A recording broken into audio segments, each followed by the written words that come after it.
know today is payday. So guess what we're going to talk about? We're going to talk about paying collection accounts, right? We're going to discuss settling a collection account, right? So I want to give you a few do's, if you don't, what you need to know if you plan on settling a collection account. So first, I want to pretty much explain to y'all what that means, right? When you settle an account with a collector, you want that collector or that furnisher to delete the negative item or the collection on your credit reports in return for you making agreed upon payment, right? So say you owe the collector 500 bucks, you agree to pay 300, they're going to give you a notice in writing stating that they agree to delete the item, and essentially you're going to pay that balance, right? Now, so let's talk about it. The very first thing we have on the board, guys, is written agreement. It is super important for us to get a written agreement and for us to have this in writing. Why? Because at the end of the day, people can say anything. A collector, a furnisher, a bill collector, whatever it may be. People can say anything. But if we have that information in writing stating that I, X company, am going to delete this item in return to make that payment. Now we have that to our disposal if we need to dispute with the credit bureaus, right? Now, like I said, guys, depending on the amount, right? You might want to settle for a portion of the balance. You might want to pay, you might try to get your range in between 20 to 50% of paying that balance. So if it's a $500 balance, then you want to maybe somewhere pay 250, whatever they're going to bargain with you with, right? But you want to get that balance as low as possible. So when you begin the negotiating process in order to settle, you want to try to get the amount as low as possible. So you always want to start with the lowest number or have the company offer what they want you to pay, right? Now, third, the most important objective here, guys, is you want them to remove the collection account. You want them to pay to get the item deleted. It is a pay for delete letter, right? You want the item, the collection to be removed. And the reason I say this is because you don't just want the account to be updated. You want the item completely removed off of your credit reports, right? Now, just like when we're disputing with the credit bureaus, collectors have a 30-day time span.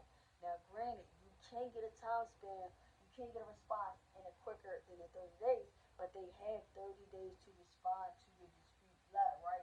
And that is according to the FCRA, that is the time to respond, right?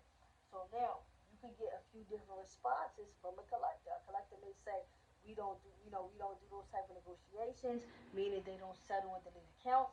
You may get a collector to say, okay, and you guys go into agreement on those payment terms, or you may get no response whatsoever from the collector. You could get either option. Now, granted, if you get no response, you want to resubmit your dispute letter. You can essentially say the same letter, but you may want to change up your wording in order to get a better response because it could have something to do with the way you presented your letter on why you didn't get a response, right? Now, if the collector just simply say that they don't do that, right? They don't do those type of negotiations or they don't do those type of settlements, then initially, guys, you want to go back and redispute that item with the credit bureaus, okay? So like I said, you want to aim to get this item removed. You're not looking to get it updated. You're not looking for your account to say it was paid. You are looking to get this collection removed. And they have 30 days. Now, we want to get this item removed as quickly as we can, so we want to keep track of their 30 days. Now, if you send your letter certified, you're going to be able to look at that date. If it says January 1st, 2022, you're going to know by February 1st, 2022, I should have some type of response or some type of communication with the collector through mail and have some type of response in my mailbox. So pay attention. I've heard people literally say they've thrown out letters. So always check your mail. It may be from, guess what? If you never wrote a collector before, you might not even realize, oh, that's a letter from a collector, and you might just toss it to the side. So pay very close attention to what's coming in and out your mailbox. Always check your credit reports, and that's why I encourage you guys to always keep your credit monitoring active, right? Now, this strategy is mainly once you try to dispute and you have not gotten anywhere, then now you're willing to pay that fee. Or you tried to dispute the item, but you just hadn't really gotten that far with it, with the collector or with the credit bureaus.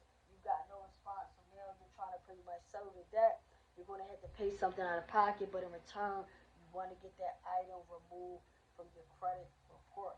Alright, so that's it for this video that we have about settling collection accounts and how we're going to pay and how we're going to do it.